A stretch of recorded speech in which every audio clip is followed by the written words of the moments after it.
Okay, that is the big headline, right? Jerome Powell using the word disinflation only once in his latest congressional testimony versus 15 times in the December speech that he had when he did the December FOMC press conference, and the market fears that we are going to see more rate hikes, higher than anticipated peak rates, and perhaps in the month of March, which is when the next FOMC meet is, we could have a 50 basis points rate hike, an acceleration compared to the 25 basis points rate hike that we had in January. But let's talk about the impact this has had on commodities. Manisha is now joining in. Manisha, we've seen a big run-up in dollar prices.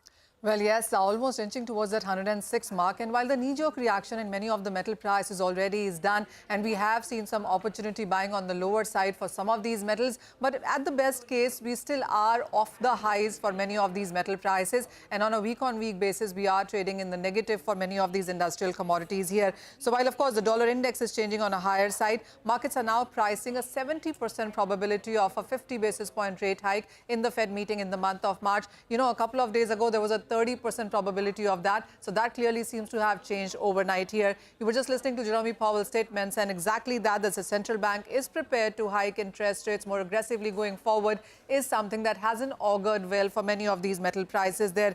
Add to that the fact that the China 2023 economic growth at 5% is the lowest in 30 years that China has put out, and that has been a bit of a dampener as well.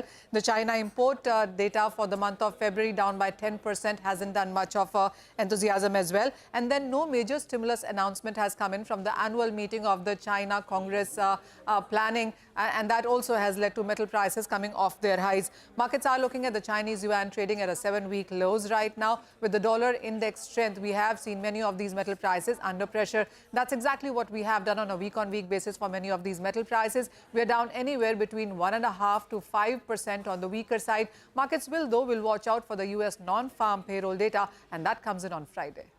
Okay, all right, Manisha, thank you so much for joining us with the impact that this particular testimony has seen on the commodity markets. For now, we'll slip into a short break. When we return, we'll discuss market technicals with Mitesh Thakkar and also discuss his top trading bets. Stay tuned for that.